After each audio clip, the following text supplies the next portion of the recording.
Very good morning, everyone. Welcome back. Finally, we are starting our next topic, new topic, fresh topic, and one of the very interesting topics. Okay, reconstitution of partnership. Fine. Reconstitution of partnership means what? Reconstitution का मतलब होता है rebuilding. Okay, rebuilding, reconstruction, recreation, right. इसको आप अगर मराठी में बोलना है तो पुनर्रचना बोल सकते हैं कि आप इसको दोबारा से क्रिएट करते हो. Fine, your partnership that gets create again, recreation. तो आपका पार्टनरशिप फर्म का रिक्रिएशन कब होता है, रिकॉन्स्टिट्यूशन कब होता है? सो देर आर जनरली 4 टाइप्स और 4 मेथड्स और you may call it 4 scenarios. ठीक है, जहां पे आपकी पार्टनरशिप को आपको दोबारा से कंस्ट्रक्ट करना पड़ता है, दोबारा से बनाना पड़ता है, रिकॉन्स्टिट्यूशन करना पड़ता है. ठीक है. Number 1 is admission. What is admission? Admission means when any new partner comes and wants to join your partnership firm and you allow him to join this partnership firm, it is known as admission of partner. ठीक है. For example, पहले 2 partners थे, mister A and mister B. तीसरा partner आता है mister C. Okay, like A and B, ये दोनों पहले पार्टनर थे. तीसरा मिस्टर सी आता है और मिस्टर सी आता है आपके साथ, बोलता है कि मैं भी आपके साथ बिजनेस करना चाहूंगा. And we know last year हमने पार्टनरशिप एक्ट पढ़ा है, partnership act 1932. Partnership act 1932 says कि a new partner can be admitted in existing partnership firm only with the consent of all existing partners. मतलब अगर ए और B दोनों की permission रहेगी तो ही मिस्टर सी यहाँ पे पार्टनरशिप फर्म में एडमिट हो सकता है, ज्वाइन हो सकता है. ठीक है. अगर मिस्टर ए बोलता है कि मिस्टर सी को ले लो, मैं इसकी गारंटी लेता हूं, अच्छा बंदा है, कोई आपको दिक्कत नहीं होगी, ऑनेस्टली काम करेगा, सब कुछ अच्छे से करेगा. बट मिस्टर बी बोलता है नहीं, हमें किसी तीसरे पे भरोसा करने की जरूरत नहीं है, हम दोनों ही पार्टनर्स हैं, हम दोनों ही काफी है. तो in that case mister A can not allow mister C to admit in partnership firm. Right. मतलब अगर किसी तीसरे को पार्टनरशिप फर्म में एडमिशन लेना होगा, ओके, मींस ज्वाइन होना होगा, तो उसके लिए तीनों पार्टनर्स की परमिशन होना कंपलसरी है. सेकंड होता है retirement of partner. What is retirement of partner? हो सकता है कि ऑलरेडी अपने पास 3 पार्टनर्स हैं, अभी मिस्टर सी थोड़ा सा पक चुका है. Okay, he is not happy with the rules and regulations of partnership firm और the margin of profit they are earning. ठीक है, कुछ भी रीजंस हो सकते हैं, या फिर दोनों के बीच में, तीनों के बीच में झगड़े हो गए. There may be any number of reasons, an number of reasons, कोई भी रीजन हो सकता है जिसकी वजह से ये बोलेगा भाई मुझे आप लोगों के साथ बिजनेस नहीं करना है, मुझे पार्टनरशिप से निकाल दो, या फिर मैं निकल रहा हूं. Okay. So when some partner leaves existing partnership firm, it is known as retirement of partner. ठीक है. तो एडमिशन होने के टाइम पे क्या हुआ? पहले 2 पार्टनर से अभी 3 हो गए, रिकॉन्स्टिट्यूशन हुआ, बराबर है, रिकंस्ट्रक्शन हुआ, पार्टनरशिप फर्म आपकी दोबारा बन रही है. रिटायरमेंट के टाइम पे भी क्या हो रहा है? 3 पार्टनर से 2 पार्टनर हो गए, तो फिर से आपका रिकॉन्स्टिट्यूशन हो रहा है. Death and retirement both are same, थोड़ा सा डिफरेंस रहेगा क्योंकि डेथ में भी एक पार्टनर आपका चला जाता है. सिर्फ यहाँ पे ऐसा रहता है कि किसी की परमिशन लेके जाने का सवाल ही पैदा नहीं होता यहाँ पे, right, because deaths are unnecessarily, या फिर आप ऐसे बोल सकते हो कि बिना किसी परमिशन के अचानक से आ जाती है वो. ठीक है. It is a contingent activity, वो किसी को बता के नहीं होती है. डेथ कभी भी किसी की भी हो सकती है. तो अगर कोई पार्टनर मर जाता है तो आपकी इच्छा होते हुए भी आप उसके साथ कंटिन्यू नहीं कर सकते हो, आपको आपकी पार्टनरशिप को रिकॉन्स्टिट्यूट करना ही पड़ता है, दोबारा से क्रिएट करना पड़ता है. Okay. So retirement and death, this 2 topics we have to see after this. पहले हम एडमिशन ऑफ पार्टनर, ये पूरा एक टॉपिक देख लेंगे, उसके बाद रिटायरमेंट ऑफ पार्टनर देखेंगे, उसके बाद डेथ ऑफ पार्टनर देखेंगे. ओके. एंड एक 4th भी होता है. These are the 3 ways and 4th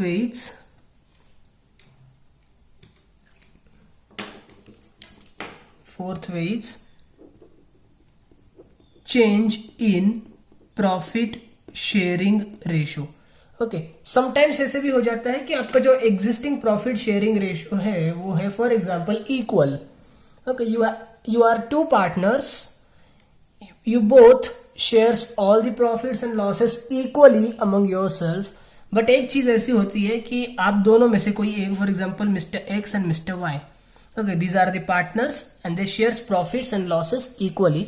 but ऐसा भी हो जाता है कभी कभी कि मिस्टर एक्स कंटिन्यू ऑफिस में आता है, कंटिन्यू काम करता है, बहुत काम करता है बेचारा, एकदम पूरा डेडिकेटेड है, ठीक है. He has lot of skills also, he has educational qualifications also and he is capable of doing so, ठीक है. इसीलिए ये सारा काम करता है. मिस्टर वाई ये बेचारा करना तो चाहता है लेकिन ये है अंगूठा छाप, ठीक है. He is a illiterate person, तो ये ज्यादा कुछ अपना कंट्रीब्यूशन नहीं दे पाता. जितना फिजिकल एक्टिविटीज वगैरह रहेगी उतना थोड़ा बहुत ये काम कर सकता है. बट अगर कुछ ऑफिशियल काम है, कुछ लीगल डॉक्यूमेंट्स वगैरह प्रिपेयर करने, कुछ पेपर वर्क है, ऐसा कुछ काम है तो मिस्टर वाई बेचारा चाह के भी नहीं कर सकता. ओके तो कुछ दिनों तक मिस्टर एक्स समझ सकता है कि भाई mister Y is not capable, that's why is not doing so, और दिन रात मिस्टर एक्स बेचारा मेहनत करता है. बट एक दिन उनके बीच में एक झगड़ा हो जाता है, दिस इज कि यार मैं अकेला इतना सारा काम करता हूं, तू कुछ काम नहीं करता है, but still you are getting equal profit. ये प्रॉफिट शेयरिंग रेशो मुझे मंजूर नहीं है. ये प्रॉफिट शेयरिंग रेशो जो है वो कुछ इस तरह से होना चाहिए 2:1. Okay I am doing more work so I should get more amount of profit. Mister Y बोलता है ठीक है भाई अभी क्या कर सकते हैं, मुझे भी समझता है कि तू इतना सारा काम करता है, मैं चाह के भी नहीं कर सकता हूँ, मुझे भी इतना राइट नहीं है ज्यादा प्रॉफिट लेने का. नो प्रॉब्लम, बोथ अग्रीज, दोनों मान जाते हैं कि आपका जो प्रॉफिट शेयरिंग रेशो जो इक्वल था वो अभी इक्वल नहीं रहेगा, वो अभी हो जाएगा आपके लिए 2:1. ठीक है, यहां से आगे अपन 2:1 में प्रॉफिट शेयर करेंगे. ओके जितना भी प्रॉफिट होगा तुझे जितना मिलेगा उसका हाफ ही मैं लूंगा. ओके मतलब अपन उसके 3 हिस्से करेंगे, इसमें से 2 हिस्से तू लेके जाना, 1 हिस्सा मैं लेके जाऊंगा.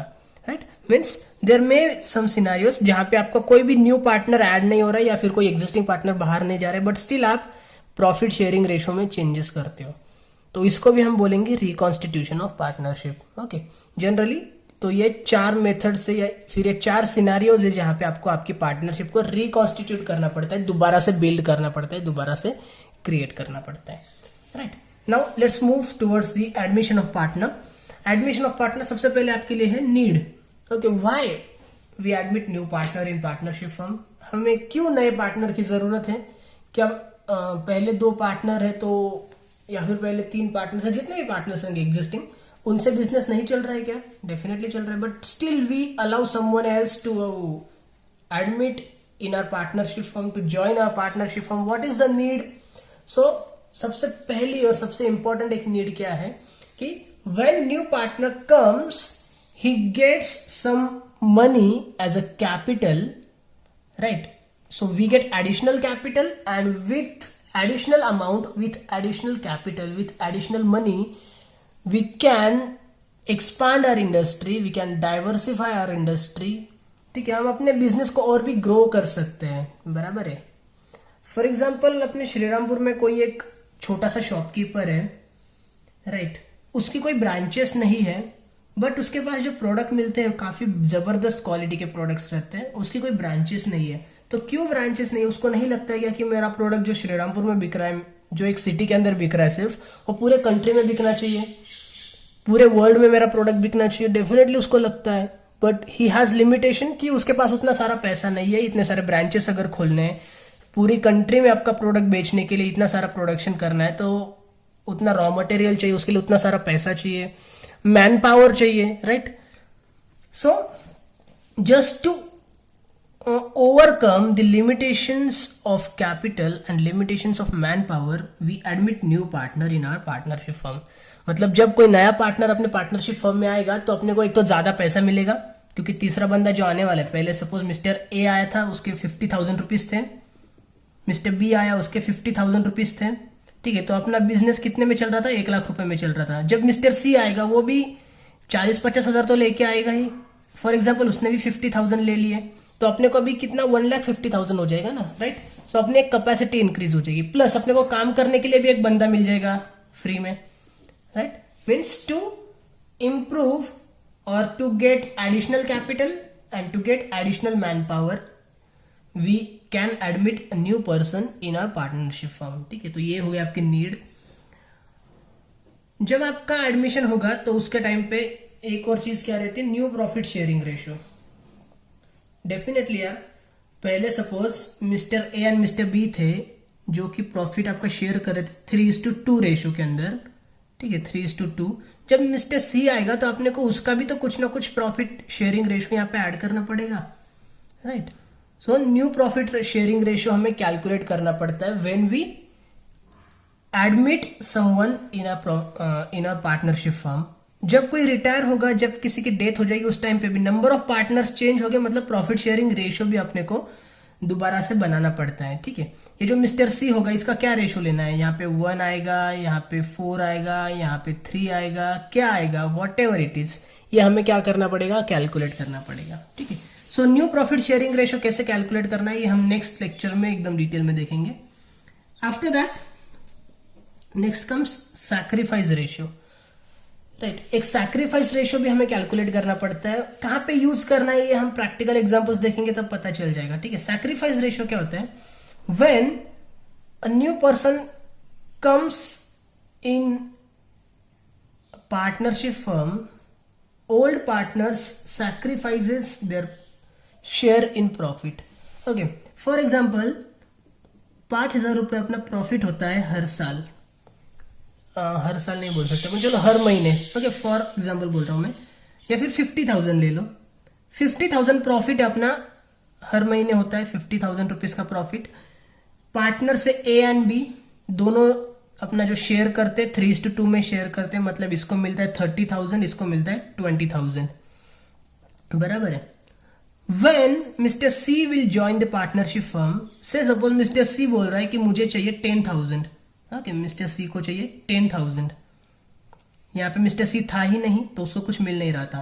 ए बी सी, पहले मिस्टर ए एंड बी थे, इसको मिलता था 30,000, इसको मिलता था 20,000. मिस्टर सी नहीं था तो उसको कुछ नहीं मिलता था. अभी जो मिस्टर सी आ रहा है और हमने ऐसे डिसाइड किया कि उसको हम देंगे 10,000 रुपए, सपोज 10,000 रुपए. तो ये 10,000 कहां से मिलेंगे, 50 में से मिलेंगे ऑब्वियसली, बराबर है. 50,000 में से 10,000 इसको प्रॉफिट अगर हम दे देंगे तो इनके लिए कितना बचता है, ओनली 40,000. तो 40,000 में से इन दोनों को डिस्ट्रीब्यूट करना पड़ेगा एक दूसरे के बीच में. फिर वो 20-20 ले सकते हैं या फिर रेशो में भी वो डिस्ट्रीब्यूट कर सकते हैं अमंग देमसेल्व्स. ओके, सपोज मैं बोल रहा हूं कि इन दोनों ने अभी डिसाइड किया कि पहले ए को ज्यादा प्रॉफिट मिलता था, बी को थोड़ा कम मिलता था, अभी ए और बी दोनों इक्वली ले लेंगे. ठीक है, सपोज बोल रहा हूं मैं. तो क्या हो जाएगा, यहां पे मिस्टर ए को पहले, ये है ओल्ड, ये है न्यू. मिस्टर ए को पहले मिलते थे 30,000, अभी मिल रहा है 20,000. तो मिस्टर ए को भी कितना कम मिल रहा है, 10,000 कम मिल रहा है ना, -10,000. मिस्टर बी को पहले 20 मिलता था, अभी भी 20 मिल रहा है, तो मिस्टर बी का कुछ भी नहीं है. मिस्टर सी को पहले कुछ भी नहीं मिल रहा था, अभी 10,000 मिल रहा है, मतलब यहां पे इसका 10,000 का फायदा हुआ और इसका 10,000 का नुकसान हो गया. ठीक है, तो ये जो 10,000 रुपए का सैक्रिफाइस कर रहा है ना, इसको हम बोलते हैं सैक्रिफाइस. ठीक है, जो 10,000 का इसका नुकसान हो रहा है, जो उसको कम पैसा मिलने वाला है आज के बाद किसी नए पार्टनर की वजह से, इसको हम बोलेंगे सैक्रिफाइस. और सैक्रिफाइस कौन करेगा, न्यू पार्टनर करने वाला है क्या, नहीं. सैक्रिफाइस कौन करेंगे, ओल्ड पार्टनर्स करेंगे. ठीक है, न्यू पार्टनर तो भाई उनके पास से उनके हक का पैसा भी लेने वाला है इसके बाद, करेक्ट है. तो ओल्ड पार्टनर्स क्या कर रहे हैं, सैक्रिफाइस कर रहे हैं न्यू पार्टनर के लिए अपना कुछ प्रॉफिट. और इन दोनों का रेशियो जो हम कैलकुलेट करते हैं उसको बोला जाता है सैक्रिफाइस रेशियो. ओके, सपोज 30,000 की जगह पे अभी इसने लिया 10,000, right. C wants to take 10,000 rupees. Mister B जो पहले 20,000 लेता था वो अभी बोलता है कि मैं लूंगा 16,000. ओके, और ये जो 30,000 लेता था वो अभी लेगा 24,000, राइट. 24 + 16 + 10 अगेन 50,000 हो गया, बराबर है. न्यू रेशो आपका ये. तो यहाँ पे क्या हो जाएगा, यहाँ पे अभी ये 30 लेता था पहले, अभी लेगा 24, मतलब 6,000 का इसका लॉस होने वाला है. ये जो 20 लेता था अभी ये लेगा 16, मतलब इसका 4,000 का लॉस होने वाला है. और इसका 10,000 का प्रॉफिट होने वाला है, राइट। मीन्स क्या हो गया, again there is a sacrifice of mister A and mister B both. यहाँ पे दोनों का सैक्रिफाइस है। इन दोनों का अगर आप रेशियो कैलकुलेट करोगे तो क्या रेशियो आ रहा है, 6:4। ठीक है, 6:4, इसको आप 3:2 भी बोल सकते हो, राइट। 3:2 भी बोल सकते हो, 6:4 भी बोल सकते हो, डजेंट मैटर। सो ये रेशियो हम कैलकुलेट करते हैं दोनों का, इसको हम बोलेंगे सैक्रिफाइस रेशियो। ओके, इसको भी कैसे कैलकुलेट करना है, इसके लिए भी एक फॉर्मूला है, ये भी हम स्टडी करेंगे। नेक्स्ट है ट्रीटमेंट ऑफ गुडविल। ये एक बहुत ही वास्ट टॉपिक है। ओके, इसके लिए भी एक लेक्चर हम अलग से देने वाले हैं। Treatment of goodwill means what, goodwill का मतलब क्या होता है, गुडविल मीन्स जब हम बिजनेस कर रहे थे तब हमने कुछ हार्डवर्क किया है, कुछ डेडिकेशन किया है और अपना मार्केट के अंदर एक नाम तैयार किया है, ठीक है, अपनी एक अलग पहचान बनाई है, राइट। ब्रांड नेम आप बोल सकते हो उसको, या फिर आपकी रेप्यूटेशन मार्केट के अंदर, correct. For example, you are the customer and you visit the hotel. Okay, आप किसी होटल में विजिट करते हो, आपने डिमांड किया मुझे पिज्जा चाहिए, उसने बोला पिज्जा वी हैव 2 वैरायटीज, एक तो डोमिनोज का हम रखते हैं, ठीक है, डोमिनोज का पिज्जा अपने पास आता है, एज इट इज आपके पास रहेगा। एंड सेकंड थिंग, हम खुद भी अपना लोकल बनाते हैं, राइट। डोमिनोज को थोड़ा सा महंगा आएगा, अपना लोकल वाला 10-15 रुपए से सस्ता आ जाएगा, कौन सा चाहिए। डेफिनेटली आप ज्यादा पैसे दोगे, लेकिन आप प्रेफर क्या करोगे, डोमिनोज, बिकॉज डोमिनोज की आज क्या है, मार्केट के अंदर कुछ गुडविल है, बराबर है। Now you are the partner, आपको चॉइस करना है कि आपको 2 जगह पे चांस है ज्वाइन होने का, एक डोमिनोज, एक नॉर्मल, ठीक है, दोनों पिज्जा बनाते हैं। आपको बोला आप किसके साथ ज्वाइन होना चाहोगे, आई डोंट थिंक कोई भी नॉर्मल के पास जाएगा, ओके। हर कोई बोलेगा कि मुझे डोमिनोज में पार्टनरशिप चाहिए भाई, मुझे इस नॉर्मल में नहीं चाहिए। क्यों, क्योंकि डोमिनोज के कस्टमर्स ज्यादा है, डोमिनोज का ऑलरेडी गुडविल है, बराबर है।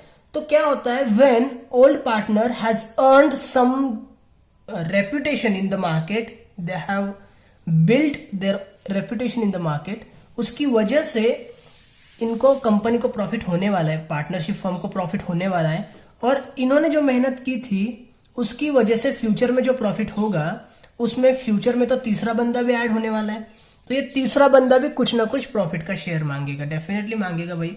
फ्यूचर में जो भी प्रॉफिट होगा वो तीनों के बीच में डिस्ट्रीब्यूट होने वाला है। बट फ्यूचर में जो प्रॉफिट होने वाला है उसके लिए जो भी कस्टमर्स वगैरह हमने समेट के रखे, जो भी कस्टमर्स हमने अपने खुद के क्रिएट करके रखे, जो कि हमारे सिवा दूसरे किसी के पास नहीं जाते, ऐसे कुछ लॉयल कस्टमर्स, ये लॉयल कस्टमर्स तो इन दोनों ने मिलके बनाए थे ना भाई, तो उसकी वजह से जो फ्यूचर में प्रॉफिट होगा वो भी तो इन दोनों को ही मिलना चाहिए ना, बट अभी तीसरा भी लेके जाएगा। तो इसके लिए क्या होता है, इन दोनों को कुछ ना कुछ कंपनसेशन हमने देना चाहिए। तो तीसरा जो अभी मेहनत करके रखी है पिछले कुछ सालों से, उसकी वजह से ये जो रेगुलर कस्टमर्स है वो तो रेगुलरली आगे भी आते रहेंगे, बट वो जब आएंगे तो उनकी वजह से जो प्रॉफिट होगा उसमें तीनों लोग हिस्सा लेने वाले हैं, बराबर है। तो ये तो भाई नाइंसाफी हो गई, इन दोनों ने मेहनत की थी, इन दोनों ने गुडविल क्रिएट करके रखा था, और अभी उस गुडविल का फायदा ये तीसरा भी उठाएगा। इसको तो रेडीमेड मिल गया ना, इसने कुछ मेहनत अभी तक नहीं की है। फॉर एग्जाम्पल मैं हूं, ओके, आप और आपका फ्रेंड, आप दोनों काफी सालों से एक बिजनेस कंटिन्यू कर रहे हो, और मैं आपके पार्टनरशिप फर्म में ज्वाइन हो जाता हूं।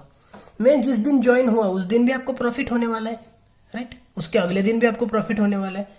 तो 1-2 दिन के अंदर तो मैंने कुछ काम नहीं किया है ना, राइट, 1-2 दिन के अंदर मैंने कुछ मार्केट के अंदर जाके कोई बहुत बड़े झंडे नहीं गाड़ दिए, बट स्टिल आपको जो प्रॉफिट होगा उसमें मैं भी तो तुरंत हिस्सा लेना शुरू कर दूंगा, करेक्ट है।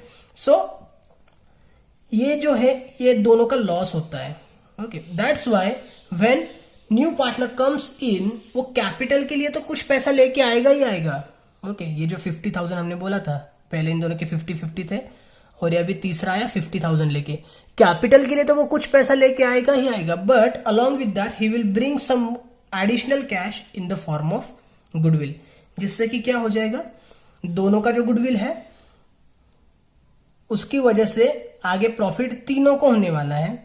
तो इन दोनों का जो भी है वो लॉस हो रहा है, उसकी वजह से ये दोनों कुछ ना कुछ सैक्रिफाइस कर रहे हैं। तो ये जो तीसरा बंदा गुडविल के फॉर्म में जो भी कैश लेके आएगा, वो कैश हम क्या करेंगे, इन दोनों को दे देंगे, ठीक है, इन दोनों को हम दे देंगे कि भाई आपको फ्यूचर में जो कुछ भी लॉस होने वाला है उसका कॉम्पनसेशन उसके फॉर्म में आप ये गुडविल रख लो।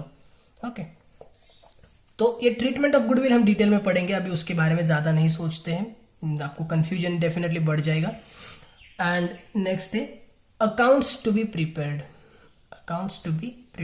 अकाउंट्स कौन कौन से बनाने हैं हमें, तो generally we prepare 5 accounts, but अपन यहाँ पे अभी 4 ही बनाने वाले हैं। रीजन मैं आपको बताऊंगा। एक होता है आपका revaluation account, it is also known as profit and loss adjustment account. Okay, revaluation account या फिर profit and loss adjustment account, कोई भी नाम आप बोल सकते हो उसको। in that what we do, in that we revalue or we just recalculate the current market values of all the assets and liabilities, ठीक है। फॉर एग्जाम्पल एक बिल्डिंग है जो मैंने 1990 में परचेस की थी, ठीक है, 1990 मैंने परचेस की थी। उस बिल्डिंग की प्राइस थी उस टाइम पे 20,000 रुपीज। ध्यान से सुनना, बिल्डिंग थी 20,000 रुपीज की, 20,000 रुपए की। उस टाइम पे मनी की वैल्यू भी तो नहीं थी ना, बराबर है। मैंने जब बिल्डिंग परचेस की, मैंने मेरे एसेट साइड के अंदर जाके लिख दिया बिल्डिंग 20,000। ओके, अभी जब मैं 2020 में हूं, आफ्टर 30 इयर्स, अगर वो बिल्डिंग में मार्केट में बेचने को निकलता हूं, क्या उसके मुझे 20,000 मिलने वाले? Definitely not. मुझे उसके जो है वो 2 लाख से भी ज्यादा पैसे मिल जाएंगे। तो मेरा जो बैलेंस शीट है, जो मेरे एसेट साइड है, जो बताता है कि आपके पास 20,000 रुपए की बिल्डिंग है, is that correct? Definitely it is not correct. Okay, so whenever we reconstitute partnership firm, हम सारे के सारे एसेट्स एंड लाइबिलिटीज का क्या करते हैं? रीवैल्यूएशन करते हैं। ओके, रीवैल्यूएशन, री मतलब अगेन एंड वैल्यूएशन मतलब उसकी वैल्यू काउंट करना, वैल्यू फाइंड आउट करना, राइट। तो एक तो हम बनाएंगे revaluation account. second account that we are going to prepare is partners capital account. Okay, partners capital account तो हमें बनाना ही पड़ेगा डेफिनेटली, क्योंकि जो न्यू पार्टनर है वो कुछ ना कुछ कैपिटल लेके आएगा, बराबर है। ओल्ड पार्टनर्स के कैपिटल में कुछ ना कुछ चेंजेस आएगा, प्रॉफिट शेयरिंग रेशो तीनों का चेंज होने वाला है, तो कैपिटल के साथ तो डेफिनेटली एडजस्टमेंट्स होने ही वाली है ना। कैपिटल में कुछ ऐड होगा, कुछ लेस होगा, तो पार्टनर्स कैपिटल अकाउंट बनाना पड़ता है। थर्ड रहेगा हमारे लिए कैश अकाउंट। फोर्थ रहेगा बैलेंस शीट। कैश अकाउंट भी क्यों चाहिए? बिकॉज जब न्यू पार्टनर आएगा कुछ ना कुछ कैश लेके आएगा, वो इन the form of capital and in the form of goodwill. Okay, तो उसके लिए कैश अकाउंट प्रिपेयर करेंगे। एंड फोर्थ रहेगा बैलेंस शीट। बैलेंस शीट भी हम अलग से बनाएंगे, न्यू बैलेंस शीट, जहां पे तीनों पार्टनर्स के कैपिटल आपको शो होंगे और assets and liabilities at revalued. Okay, new value के साथ आपको एसेट्स एंड लायबिलिटीज भी शो करने, उसके लिए बैलेंस शीट भी बनाएंगे। फिफ्थ होता है गुडविल अकाउंट। गुडविल अकाउंट में आपको बनाना नहीं सिखाऊंगा। गुडविल की जो ट्रीटमेंट है वो हम काफी इजी वे में सीखेंगे। ओके, जो आपके टेक्स्ट बुक के अंदर दी है वो काफी क्रिटिकल है, उतना ज्यादा हम डीप के अंदर या फिर उतना घुमा फिरा के हम नहीं सीखेंगे। एकदम इजी वे में आपको मैं गुडविल समझा दूंगा, सिखा दूंगा। गुडविल बहुत सारे टीचर्स को भी समझ में नहीं आता है, सॉरी टू से, बट टीचर्स लोगों को भी गुडविल समझ में नहीं आता है। बट आपका फर्स्ट प्रॉब्लम से गुडविल का मैटर पूरा क्लियर रहेगा, I promise that. Okay, so stay tuned from next topic. We will start again. We will do new profit sharing ratio in next lecture, I should say. कल हम देखेंगे new profit sharing ratio and day after tomorrow we will see sacrifice ratio. उसके बाद हम देखेंगे goodwill और फिर हम चालू करेंगे अपने actual problems. Okay, so we will take 3-4 days for that. Stay tuned. Thank you so much. अगर कुछ queries रहेंगी, okay, please contact me. Definitely I will try to sort out all your queries. Thank you so much. Bye bye.